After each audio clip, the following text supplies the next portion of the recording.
रिक्तिका यानी वैक्यूल की खोज का श्रेय किस वैज्ञानिक को जाता है?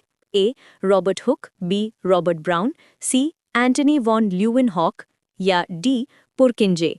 उत्तर C. Antony van Leeuwenhoek, Antony van Leeuwenhoek. 2. पाचन यानी डाइजेशन की प्रक्रिया की सबसे सटीक परिभाषा क्या है? ए. शरीर से अपशिष्ट पदार्थों को बाहर निकालना, बी. भोजन के बड़े और जटिल अणुओं को छोटे और सरल अणुओं में तोड़ना, सी. भोजन से ऊर्जा का निर्माण करना, डी. रक्त के माध्यम से पोषक तत्वों का परिवहन करना। उत्तर बी. भोजन के बड़े और जटिल अणुओं को छोटे और सरल अणुओं में तोड़ना। 3. पाचन यानी डाइजेशन की प्रक्रिया मुख्य रूप से कितने चरणों में पूर्ण होती है? ए. 3, बी. 4, सी. 5 या डी. 6। उत्तर सी. 5। 4. आहार नाल यानी एलिमेंट्री कनाल का प्रथम भाग कौन सा है? ए. ग्रसिका यानी ओइसोफेगस, बी. मुख यानी माउथ, सी. आमाशय यानी स्टमक, डी. ग्रसनी यानी फेरिंग्स। उत्तर बी. मुख यानी माउथ। 5. कोशिका विज्ञान में कोशिका की जेब यानी पॉकेट ऑफ सेल किसे कहा जाता है? A. Lysosome, B. Mitochondria, C. Golgi body या डी. रिक्तिका। उत्तर डी. रिक्तिका। 6. भोजन प्रवाह यानी फूड फ्लो के संदर्भ में पोषक तत्व छोटी आंत यानी स्मॉल इंटेस्टाइन से निकलकर सीधे कहाँ जाते हैं? ए. बड़ी आंत में, बी. आमाशय में, सी. रक्त में या डी. यकृत में। उत्तर सी. रक्त में। 7. निम्नलिखित में से कौन सा अंग आहार नाल यानी एलिमेंट्री कनाल का मुख्य भाग नहीं है? ये एक सहायक ग्रंथि है। ए. आमाशय, बी. यकृत, सी. छोटी आंत या डी. ग्रसिका। उत्तर बी. यकृत। 8. पाचन प्रक्रिया का पहला चरण कौन सा है? ए. पाचन, बी. अवशोषण, सी. चर्वण या डी. अंतर्ग्रहण।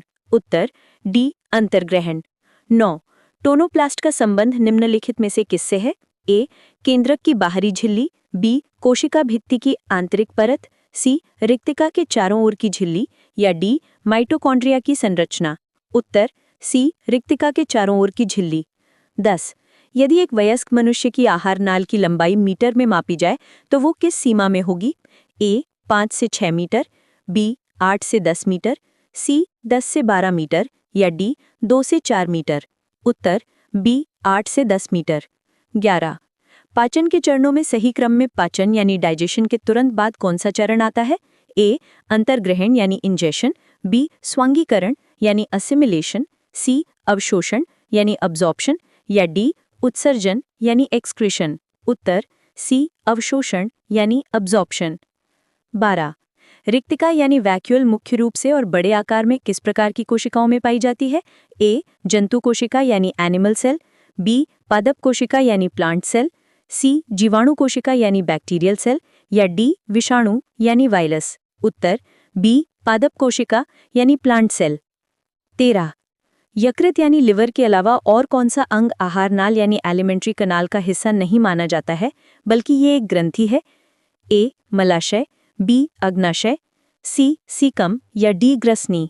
उत्तर बी. अग्नाशय। 14. भोजन प्रवाह यानी फूड फ्लो के अंतिम चरण में पोषक तत्व अंततः किस स्थान पर पहुंचते हैं? ए. हृदय, बी. फेफड़े, सी. कोशिका या डी. गुर्दे। उत्तर सी. कोशिका। 15. अंतर्ग्रहण का सही अर्थ क्या है? ए. भोजन को पचाना, बी. भोजन मुख में रखना, इनटेक ऑफ फूड, सी. भोजन से ऊर्जा मुक्त करना या डी. अपचित भोजन को बाहर निकालना। उत्तर बी. भोजन मुख में रखना यानी इनटेक ऑफ फूड। प्रश्न 16. आहार नाल का अंतिम भाग क्या कहलाता है? ए. मलाशय, बी. बड़ी आंत, सी. गुदा, डी. सीकम। उत्तर है सी. गुदा। प्रश्न 17. पाचन प्रक्रिया का अंतिम यानी पांचवा चरण क्या है? ए. स्वांगीकरण, बी. अवशोषण, सी. उत्सर्जन, डी. चयापचय। उत्तर है सी. उत्सर्जन। प्रश्न 18. रासायनिक पाचन की क्रिया किन दो प्रमुख घटकों की सहायता से संपन्न होती है? ए. दांत और जीभ, बी. पाचक रस और एंजाइम, सी. हार्मोन और रक्त, डी. पानी और लार। उत्तर है बी. पाचक रस और एंजाइम। प्रश्न 19. विशेषकर पादप कोशिकाओं में कोशिका का सबसे बड़ा कोशिकांग कौन सा है? ए. केंद्रक, B. Chloroplast, C. Mitochondria, D. रिक्तिका। उत्तर है डी. रिक्तिका। प्रश्न 20. निम्नलिखित में से कौन सा कथन असत्य है? ए पाचन मुख से शुरू होता है, बी यकृत आहार नाल का भाग है, सी छोटी आंत आहार नाल का सबसे लंबा भाग है, डी भोजन का अवशोषण मुख्य रूप से छोटी आंत में होता है। उत्तर है बी यकृत आहार नाल का भाग है। प्रश्न 21। पाचन प्रक्रिया का चौथा चरण यानी फोर्थ स्टेप कौन सा है? ए अवशोषण, बी स्वांगीकरण, सी उत्सर्जन, डी पाचन। उत्तर है बी स्वांगीकरण। प्रश्न 22। मानव शरीर में पाचन यानी डाइजेशन की शुरुआत कहाँ से होती है? ए आमाशय से, बी ग्रसिका से, सी मुख से, डी छोटी आंत से। उत्तर है सी मुख से। प्रश्न 23। शरीर में भोजन प्रवाह यानी फूड फ्लो का सही और तार्किक क्रम क्या है?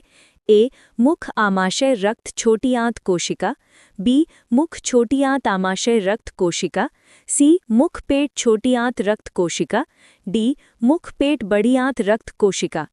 उत्तर है सी मुख पेट छोटी आंत रक्त कोशिका। प्रश्न 24। पाचन के 5 चरणों का सही व्यवस्थित क्रम कौन सा है? ए अंतर्ग्रहण अवशोषण पाचन स्वांगीकरण उत्सर्जन, बी अंतर्ग्रहण पाचन स्वांगीकरण अवशोषण उत्सर्जन, सी अंतर्ग्रहण पाचन अवशोषण स्वांगीकरण उत्सर्जन, डी पाचन अंतर्ग्रहण अवशोषण उत्सर्जन स्वांगीकरण। उत्तर है सी अंतर्ग्रहण पाचन अवशोषण स्वांगीकरण उत्सर्जन।